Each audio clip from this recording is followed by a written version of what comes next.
You ever have one of those moments where the air in the room changes, where the world tilts just slightly, and you realize everything you believed in was a lie? Mine came at exactly 9:13 a.m. on a rainy Tuesday in Chicago. I was sipping burnt coffee in my desk in the Braverton Capital Finance Department, double-checking a quarterly report when a spreadsheet popped up in my inbox, sent to the entire team by accident. Subject line: Confidential. Compensation Analysis Q2. I almost didn't open it. Thought it was another budget forecast. But something, maybe instinct, maybe fate, made me click. And that's when I saw it. Mason Reeves, 2 years at the company, $137,000. Jordan Lynn, 14 months, $134,500. Tristan Adler, 8 months, $142,000. All of them trained by me. Every one of them still asking me how to fix broken formulas or chase down vendor anomalies. And me? Noah Carter, 9 years at the company, $98,750. I blinked, refreshed the page, shut my laptop, reopened it. The numbers didn't change. My pulse started to thrum like a war drum in my ears. I wasn't just underpaid. I was systematically devalued. 9 years of 60-hour weeks. Nights in that freezing office, fixing broken pipelines no one else understood. Compliance frameworks. Fraud detection systems. Emergency audits that I salvaged with nothing but instinct and grit. And this was how they repaid me? That spreadsheet became my battlefield. That moment, my awakening. I didn't scream. I didn't march to HR. I simply downloaded the file, saved it to my private drive, and started planning. By the time the CEO, the CFO, and the director of legal finally understood the storm heading their way, it was already too late. Because they made one fatal mistake. They forgot that the man they underpaid for nearly a decade was the man who knew everything. It was supposed to be a normal Tuesday. The kind of day where the most dramatic thing in the Braverton Capital Finance Department was whether the office coffee machine had switched back to the hazelnut blend I hated. I was sitting at my desk, second row from the windows, reviewing a vendor reconciliation report I could have done in my sleep. My Spotify playlist hummed softly in one earbud, instrumental jazz to keep me from losing my mind. Then my inbox pinged. Subject line: Compensation Q2, Leadership Review Only. Sender: Kyle Brenner, HR. I hovered my cursor over the attachment. A spreadsheet. It wasn't for me. Clearly labeled Leadership Review Only. But Kyle had CC'd the entire finance team. Must have been a mistake. For a moment, I thought about deleting it. HR misfires weren't unheard of. But curiosity tugged at me. Hard. I double-clicked. The sheet opened in Excel, rows and rows of employee names, job titles, tenure, and salaries. It took me a few seconds to register what I was seeing. The numbers blurred at first. Then they sharpened. And my stomach dropped. Mason Reeves, Financial Analyst 2, 2 years, $137,000. Jordan Lynn, Staff Accountant, 14 months, $134,500. Tristan Adler, Junior Controller, 8 months, $142,000. I blinked, hoping I was misreading. My eyes darted through the rows. My heart pounded louder with each scroll. Then I found my name. Noah Carter, Senior Financial Architect, 9 years, $98,750. I stared at it for a long moment. Then I refreshed the spreadsheet, closed it, reopened it. Nothing changed. It wasn't a mistake. It was a revelation. I had trained all 3 of those guys. Mason still came to me with questions about reporting thresholds. Jordan once asked me how to open a macro. Tristan called me sensei the day I taught him how to debug invoice flow logic. And they were making nearly $40,000 more than me. The heat hit me first. Not anger, humiliation. Then came the confusion. The how, the why. Was I invisible? Was I stupid for being loyal? For 9 years, I stayed late, skipped vacations, missed weddings. I carried departments through crises, saved us from 2 failed audits, and built a compliance system that passed federal review with 0 flags. And I was paid like a damn intern. My hand was trembling on the mouse. People passed behind me, laughing. The woman from payroll was chatting with a guy from procurement, waving a donut. I felt like I was underwater. Sound were distorted, my vision tunneled. I downloaded the file, gave it a clean name, comp_snapshot_core truth.xlsx. Then I minimized it. Sat there, staring at my monitor. I didn't know what to do. Storm into HR? Call out Daniel, my manager? Email Garrett, the CEO? None of it felt right. I've never been the confrontational type. I've always believed in process, logic, evidence. That's what made me good at my job. But this wasn't logic. It was betrayal in a cell-shaded spreadsheet. My phone buzzed, Slack notification. Kyle from HR had issued a follow-up. Please delete the prior email. It was not intended for department-wide distribution. Yeah, no kidding. I closed Slack, grabbed my coat, and walked straight out of the building without saying a word. I wasn't angry. Not yet. I was disoriented, like the ground beneath me had shifted. I walked 5 blocks through light drizzle until I found a quiet cafe on Monroe Street. I ordered coffee, sat by the window, and opened my laptop. And then I started typing. Not a resignation. Not yet. Just documentation. I listed everything. Every system I built. Every dollar saved. Every initiative that launched because of my designs. Every person I trained who is now earning more. What started as a bullet point list became a structured timeline. Then a story, then a formal case. It was the beginning of something bigger. I didn't know it yet, but this file would become the first nail in the coffin of Braverton Capital's old guard. And mine? The first step toward becoming the kind of man who doesn't beg for respect. He demands it. The next morning, I didn't dress like someone coming to plead. I dressed like someone coming to war.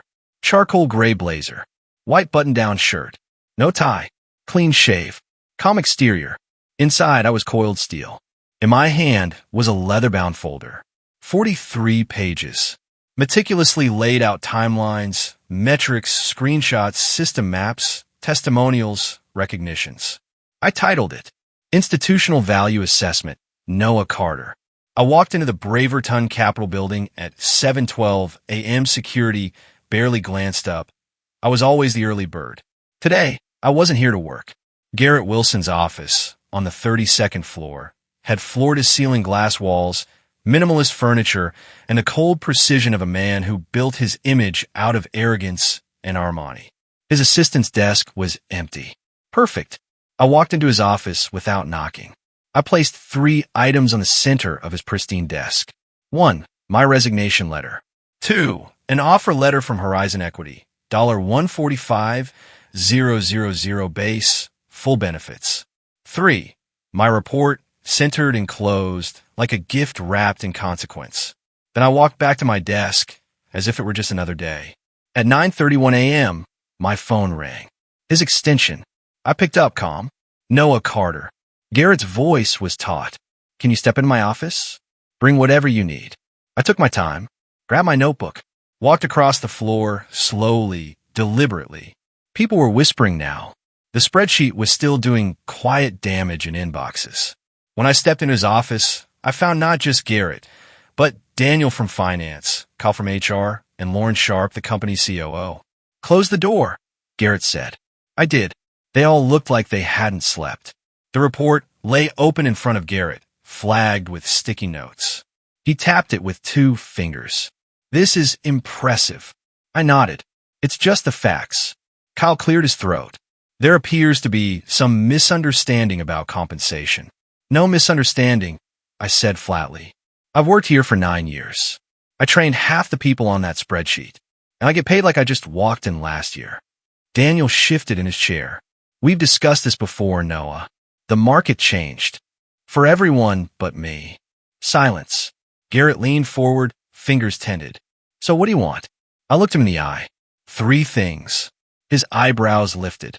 First, base salary adjusted to $150,000, retroactive. Second, a bonus for the pay gap I absorbed this past year. Third, a full audit of compensation structures across departments to identify systemic inequities. Kyle let out a soft gasp. Daniel looked down at the table. Garrett didn't move. You realize this is unconventional. So, is building your financial infrastructure from scratch for 9 years while you pay my trainees $40,000 more. Lauren, who had been silent, finally spoke. You've obviously given this a lot of thought. I turned to her. 9 years worth. Garrett exhaled slowly. We'll need time to consider. You have 24 hours, I replied.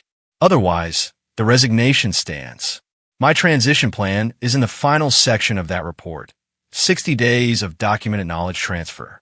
But if you decline, you'll lose it all. I stood. As I reached the door, Lauren asked, Noah, just out of curiosity, who made you the competing offer? I paused. Horizon Equity. I let it sit. Garrett's face went pale. They all knew the name. Catherine Walsh, their former COO, now CEO of Horizon. The one who walked out 5 years ago after clashing with this exact leadership. The one who'd been poaching their clients for 2 years straight. I smiled. She says hello. And with that, I walked out, leaving behind 4 stunned executives and a ticking clock. In 24 hours, they'd either try to buy me back or realize I was the one thing they couldn't afford to lose. I didn't go back to my desk. Instead, I walked out of Garrett's office and headed straight to the quiet conference room near the corner, the one no one used before 10 a.m. I sat alone, heart thudding like a war drum in my chest. I had just bet my entire career on 1 hour of control fire. I stare at my phone. Nothing. No pings. No emails. Just silence and the distant hum of office life, resuming as if nothing had just detonated on the 32nd floor. But I knew better. Back in Garrett's office, for people were trying to decide whether to call my bluff or face the slow collapse of everything they thought was secure. And here's the thing, I wasn't bluffing. I flipped open my notebook, skimming through the handwritten version of my 43-page report. Even now, I was spotting ways to sharpen it, ways to make it sting a little deeper. My offer from Horizon was real. Catherine Walsh had been circling me for months. But the money wasn't what convinced me. It was the fact that she listened. She asked about my ideas, my frustrations, my vision for what transparent, ethical finance could look like in a world built on spin. She understood exactly what Braverton Capital had wasted for 9 years. I glanced at the clock. 9:52 a.m. 18 minutes since I dropped the bomb. Tick, tick, tick. At 10:06 a.m., my phone finally vibrated. Catherine Walsh. Did you do it? I typed one word. Yes. Her reply came instantly. Good. Now watch what happens next. I tucked my phone away as the conference room door opened. It was Daniel. His face was pale, and there was a thin sheen of sweat on his forehead, either from stress or sprinting across the floor. Can we talk? He asked, voice lower than usual. Sure, I said, not looking up. He sat across from me, trying to keep his tone casual. Noah, that was quite a presentation. You really put a lot of work into that. I put a lot of work into this company, I said. He nodded quickly. Right. Look, I think we can agree things got emotional in there. Maybe we can step back, talk it through. I'm not emotional, Daniel, I said flatly. You are. Because for the first time, you're realizing what happens when the person you ignored learns how to fight back. He shifted uncomfortably. You have to understand, this isn't personal. It's policy. Market shifts, hiring brackets, performance bans. You keep saying that like it justifies stealing 9 years of value from me. He flinched at the word stealing. And then, for a split second, I saw something in his eyes. Guilt? Maybe. But also fear. That's when it hit me. He wasn't just worried about losing me. He was worried about what else I knew. Because here's the thing I hadn't shared with Garrett or the board. Yet. 18 months ago, I flagged a vendor payment for $13,875. It didn't match any purchase order. The vendor name was vague. No website. Just a P.O. box in Nevada. Daniel had told me it was pre-approved. Executive level, he said. I let it go. Until the next one. And the next. After the third, I started keeping a separate file. Just in case. A quiet, hidden folder buried behind layers of subdirectories. Vendor uniforms and docs. Now it contained over a dozen transactions. Carefully spaced. Each growing slightly in size. Each tied to names and shell companies that didn't quite hold up under scrutiny. If my value report was the grenade I'd already pulled the pin on, this file was the nuclear option. I didn't bring it out. Not yet. Let them sweat. Let them think this was about salary. Let them believe they still had a chance to keep me quiet. Because in 24 hours, when Garrett delivered his answer, they'd realized the real storm hadn't even begun. At exactly 1:17 p.m., my office phone rang again. Caller ID, Garrett Wilson. 3 hours ahead of schedule. I let it ring twice before answering. This is Noah. His voice was tight. We'd like to continue our conversation. Pine Room. 10 minutes. No please. No thank you. Just the clipped tone of a man who knew he was bleeding but was still trying to pretend he wasn't. On my way, I said and hung up. I didn't bother grabbing my laptop. Just my notebook and a pen. The report? Already served. The real leverage? Still tucked quietly in my encrypted drive. I wasn't going to need it yet, but I wanted to see how close they were to guessing the truth. When I entered the Pine Room, the faces had changed.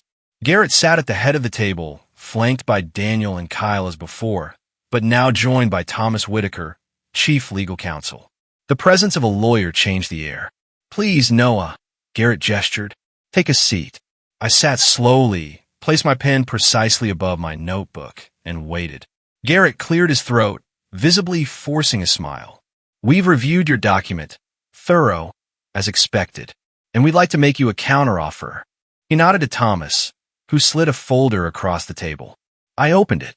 Salary adjustment to $155,000. Retention bonus, $45,000. New title, Senior Director of Financial Operations. A seat on the Executive Leadership Committee. I closed the folder carefully. This is acceptable, I said. The visible wave of relief that passed through Daniel's face was so intense, it was almost laughable. Garrett smiled, but didn't reach his eyes. Excellent. Thomas and HR will prepare everything for signing. We're very pleased we could resolve this matter internally. I stood up, gathered my things, then paused. Turn back. One more thing, I said. I'd like written confirmation that the company-wide compensation review we discussed will be initiated within 30 days. Garrett looked to Kyle. Kyle looked to Thomas. Then to Lauren, who had silently slipped in during the conversation. We'll include that in the documentation, Lauren replied, firm but measured. Good, I said. I walked out calm, steady, but inside I was smiling. Not because I'd won. Not yet. Because I knew what they were really afraid of, and they were trying desperately to keep me inside the castle walls. But I wasn't their loyal builder anymore. I was a ghost in their systems. A man who knew every vulnerability, every oversight, and every person who had been complicit in looking the other way. And I hadn't even shown them the file that mattered most. That night, back in my apartment, Catherine called. They offered, she asked. Everything and then some. And the NDA? They slipped it in. Standard language. Non-disclosure about compensation structures, and potential irregularities observed during my tenure. Catherine laughed softly. They're scared. I haven't signed anything, I said. I'm delaying. Legal review. Good. Keep them in limbo. I poured a glass of bourbon and stared out the window at the riverwalk below. They don't know I kept the records, I said. They don't know I traced the money. They still think this is just about salary. But it's not, Catherine said. It's about rot. And when you expose rot, everything falls. I didn't reply. I didn't need to. Because tomorrow, I'd decide if I'd just take the promotion or burn the whole damn building down. It was supposed to be my first official day in the new role. A fancy new title, a bigger paycheck, a seat at the table. But instead of stepping into the glow of executive meetings, I walked into the boardroom carrying a slim black folder and a decision. Garrett greeted me with that same cold-polished CEO smile. Daniel sat quietly beside him, eyes sunken. Lauren was present too, along with Kyle from HR. But now there was a new square in the room. Amara Jackson, chair of the board of directors, joining via video call. Her expression was unreadable as she appeared on screen.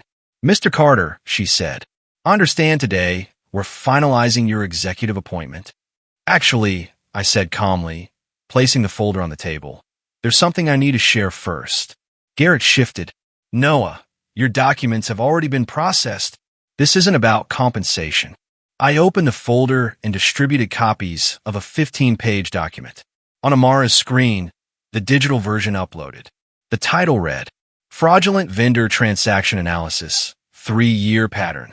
Thomas Whitaker, the legal counsel, entered just as I began. I've spent the last 18 months quietly tracking a pattern of irregular vendor payments, I said, each small enough to slip beneath audit thresholds, each signed off as executive approved. Amara narrowed her eyes as she flipped through the pages. Payments to shell companies, I continued. No real websites, no verified ownership, no service records, just P.O. box addresses and quarterly deposits, growing with each cycle. Thomas moved to speak, but I didn't give him the chance. All of it traces back to a holding entity in Delaware. 7 LLCs, filtered through a chain of accounts to a single recipient, Pinewood Ventures. I paused. Let the name settle. Garrett frowned. That doesn't mean anything to me. Really? I turned to Thomas. Because Pinewood Ventures is registered to Nay Peterson, your brother-in-law.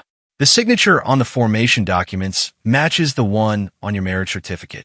Thomas's face didn't move, but his knuckles went white as he gripped the armrest. That's ridiculous, he said, his voice too flat. I've never even heard of that entity. Maybe not by name, but the money trail doesn't lie. I turned to page 12 in the document. Over $2.7 million diverted through these accounts over 3 years. And all of it justified under vague consulting services, with no deliverables, no approvals logged in our central system. I flagged the first transaction a year and a half ago. Daniel dismissed it. All eyes turned to Daniel, who looked like he might throw up. I thought it was approved. Thomas said, "You never ask questions, I cut in. You never checked the ledger trails. And now here we are." Amara's voice cut through the tension. "These are serious allegations, Mr. Carter." "They're not allegations," I said. "They're facts. I've included transaction IDs, copies of payment logs, vendor registrations, and email records. Every piece is verifiable." Amara nodded. "And why bring this to us rather than the authorities?" "Because I believe in due process. And I believe in giving this company the chance to address the rot before the whole damn ship sinks." Thomas stood. "This meeting is over until legal representation is present." Garrett's voice, cold and final. "Sit down, Thomas." It was the first time I'd ever heard fear in that man's voice. "What do you want?" Amara asked, eyes locked on mine. "I want a full forensic audit. Immediate suspension of all involved. A compensation review for anyone suppressed under the current regime. And public acknowledgement of the cover-up." Silence. You could have heard a paperclip drop. Finally, Amara nodded. "Done." Security entered the room moments later. Thomas didn't resist. He didn't speak. He just walked out slowly, the door clicking behind him like a gavel falling. Daniel sank into his chair. Garrett looked like the blood had drained from his face. And me? I sat still, not smiling, not triumphant, just ready. Because this wasn't the end of the story. This was the first day of my reign. By the time I returned to my desk, the entire floor was buzzing. People weren't even pretending to work anymore. They hovered by water stations, peeked over cubicle walls, whispered in corners like conspirators in a Shakespeare play. The company was unraveling, and they all knew I was holding the thread. I sat down slowly, turned on my monitor, and opened a clean, blank document. Title: Phase 2, Structural Overhaul Proposal. I wasn't going to wait for the system to clean itself. I was going to rebuild it. But before I could finish typing the first line, my phone buzzed. It was Catherine. "Thomas is gone," she asked. No hello, no preamble. "Escorted out 15 minutes ago. And Daniel, under internal review. He wasn't part of it, but he was sloppy, negligent. Will they protect Garrett? For now. But the board smelled blood today. He's not untouchable anymore." Catherine exhaled into the receiver like she was tasting the moment. "And you?" I looked around the floor. People had stopped whispering. They were watching me now. Some with awe, some with fear, some with quiet, desperate hope. I'm still here. 2 hours later, Garrett called another meeting. This time, in the smaller strategy room. No titles, no posturing. Just him, Daniel, Lauren, and me. The Garrett I saw then wasn't the same man who shrugged me off last week. His voice was lower, less polished, stripped of that hollow corporate confidence. "We need your help," he said. I figured, I replied. He rubbed the back of his neck. The auditors are in chaos. Some of your systems are too complex. They are struggling. I warned you. The knowledge transfer plan was part of the offer. You ignored it. We'd like to re-engage you as a consultant, he said. You named the terms. I almost laughed. My price, I said slowly, was 9 years of fair pay and respect. That window is closed. Garrett opened his mouth, but I raised a hand. You want my help? Fine. Here's what I want now. Full transparency. Public acknowledgement of the fraud. Restoration of anyone who was underpaid due to internal manipulation. And every department head, reviewed, replaced if necessary. Lauren leaned forward. You want to run the cleanup? I met her gaze. No, I want to redesign the entire infrastructure. They didn't speak for a long time, just stared. Finally, Garrett nodded. You'll report directly to the board. Independent authority. Temporary executive power. Full autonomy to restructure. I stood. Then let's be clear. I'm not saving this company for you. I'm doing it for everyone who gave more than they were ever paid for. And for everyone who never had a voice until now. That night, as the city glowed beneath a spring rain, I didn't celebrate. I went home, cooked dinner alone, and sat in silence, watching the lights flicker across the windows of the skyline. I wasn't the same man who opened that spreadsheet. I had become something else. Not just a survivor, not just a reformer, but a reckoner. And this reckoning was far from over. The title on my badge changed, but it wasn't the title that mattered. It was the authority behind it and what I did with it. Senior Director of Financial Operations sounded impressive, sure. So did the clause buried in the board memo. Granted full executive oversight to lead a forensic reform initiative with unrestricted access across all departments. But what it really meant was this. For the first time in 9 years, I could fix the broken machine from within without asking for permission. My first move? I didn't redecorate my office. I didn't hire a secretary. I didn't order new business cards.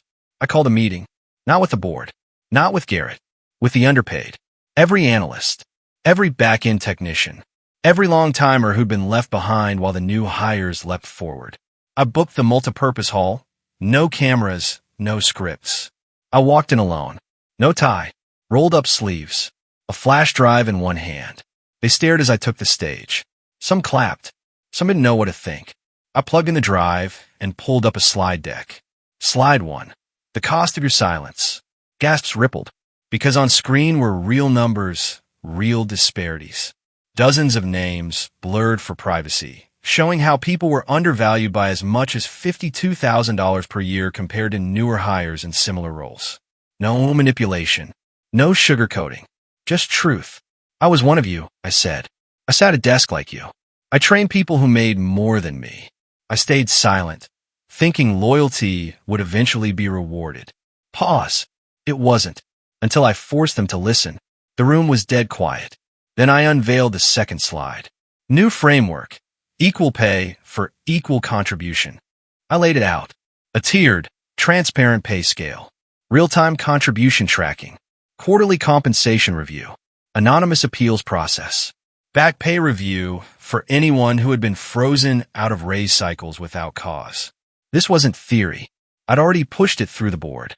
They had no choice, because I wasn't working for them anymore. I was working for the people who built this place and got crumbs for it. I ended the meeting with a simple slide. This company doesn't belong to executives. It belongs to the ones who keep it alive. When I stepped off stage, the clapping didn't feel like applause. It felt like vindication. Later that week, I was pulled into a board strategy call. Garrett tried to reassert control. You've been pushing too fast. These changes are expensive. I didn't flinch, so it was covering up $2.7 million in fraud. Silence. Amara, the board chair, finally spoke. Mr. Carter, proceed as you see fit. Translation, you're in charge now. By the end of the quarter, the effects were visible. Morale shot up. Resignations dropped to near zero. 2 clients returned after hearing about the leadership overhaul.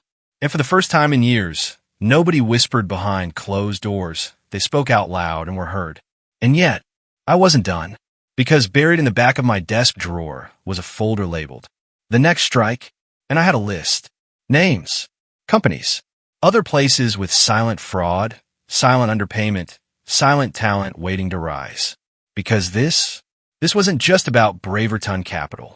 It was about an entire industry built on institutional amnesia, forgetting who does the real work. I intended to remind them, one spreadsheet at a time.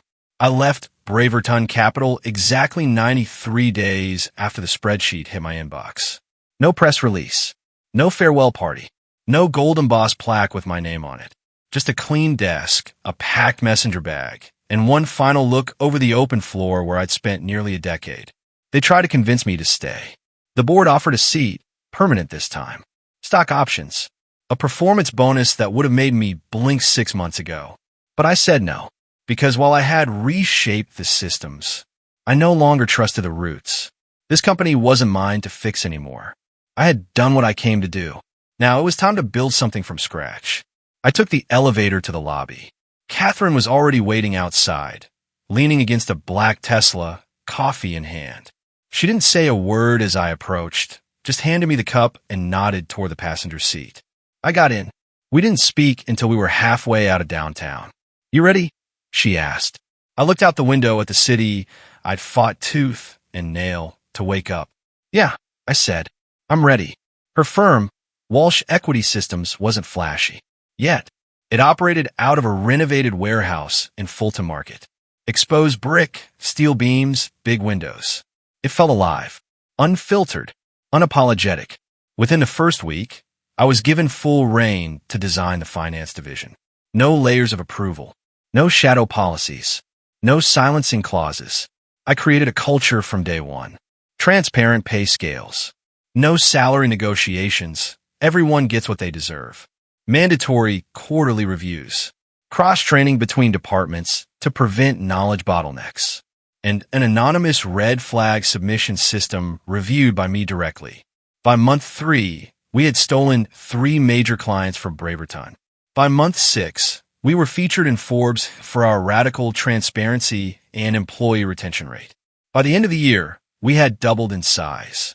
People were talking. Some were skeptical, some inspired, some terrified. I was invited to speak on 2 panels.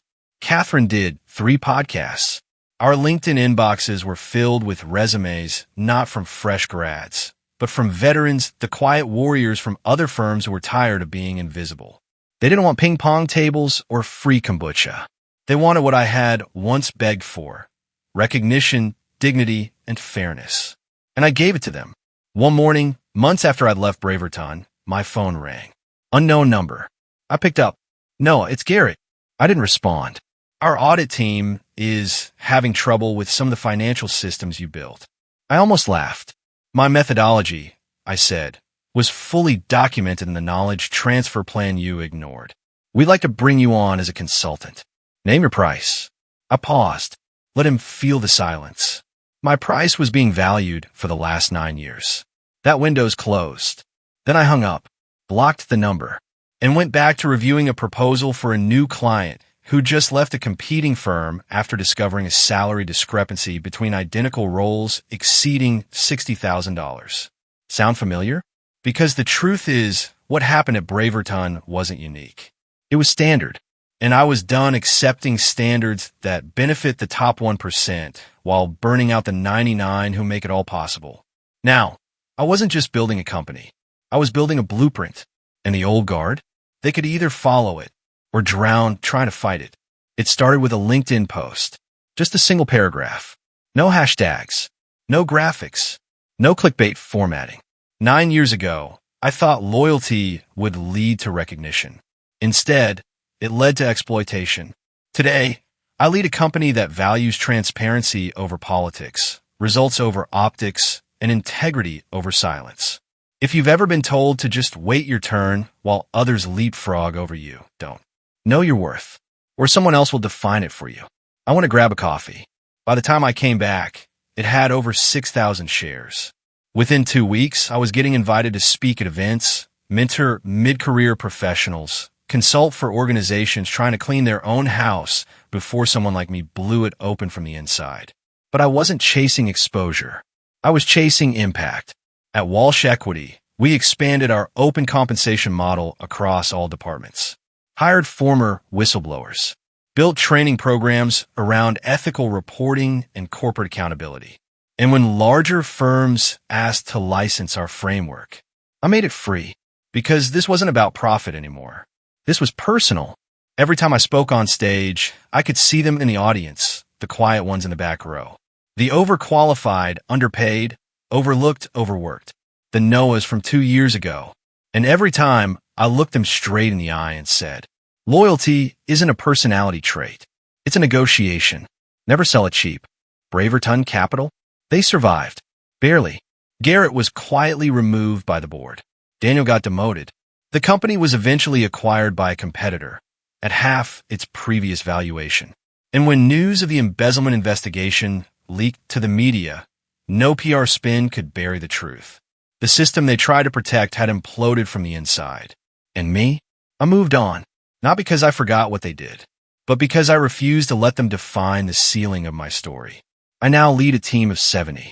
We have a zero silence policy. Our junior staff know exactly how much their manager makes. No one negotiates in the dark. We don't compete with the old system. We're replacing it, brick by brick, rule by rule, principle by principle. Because the truth is, change never starts with permission. It starts when one person says enough. And if you're still waiting for your raise, your respect, your recognition,